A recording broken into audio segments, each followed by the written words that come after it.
kaya po natin. Ang China, tayo lang, wala nang iba. Pero sa totoo lang, mga kababayan, patagal na pong 3 araw ang mga maiiwan sa ating mga, and we cannot do it alone. Hindi po natin kayang gawin ito na may hangarin na kupin ang buong South China. Hindi tayo tatagal sa giyera. Bantayan ng Armed Forces of the Philippines sa lahat ng senador pag hindi pa rin ito naipasa. Pero hahayaan na lang ba nating masakop tayo ng basta-basta at hindi man lang lumalaban? Hindi naman daw tama yan, ika ng Armed Forces. Kaya minamadali na ang panukalang Reserve Officer Training Corps. Pero payag ka bang magpagyera para sa ating bayan?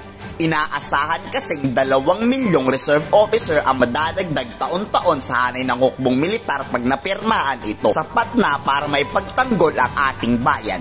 Mahirap man tanggapin at isipin, pero kailangan talagang gawin tulad ng ibang bansa na obligadong sumama sa training ng AFP. Madadagdagan po ng number of population po. Every year, if we have the mandatory LTC, we expect additional 2 million students from all of the universities of the land if magiging mandatory po yan.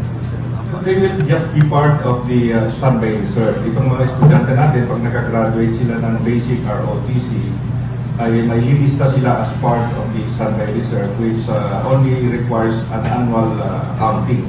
Hindi po sila yung ready reserve na meron silang ADT or annual duty training. Nagbabala naman ang isang eksperto na naghahanda na ang China ng magdeklara ng giyera.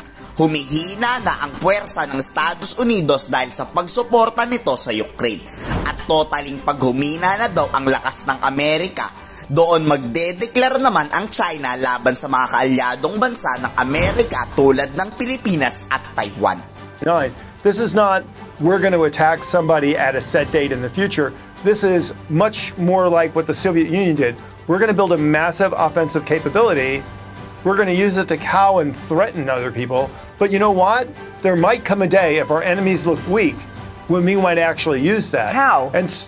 Well, by actually going on a conventional war against the United States or its friends and allies in some place, if they thought they could get away with it. Nagsalita na rin si Pangulong Marcos na kasabay ng paghahanap ng AFP Reserve Forces. Dito papalakasin rin ang kagamitang pandigma ng Pilipinas para may magamit ang ating kasunduluhan sa anumang banta sa ating seguridad. As your Commander-in-Chief, I am assuring you that we remain committed to modernizing the armed forces so no threat will be impossible to handle. We will continue to invest not only in modern equipment and material, but also in your training so you can keep abreast of concepts, doctrines, strategies that we now need in the modern battlefield.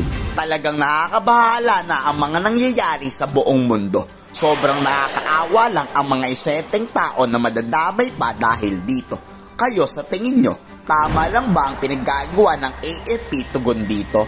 I-komento sa baba ang inyong saloobin.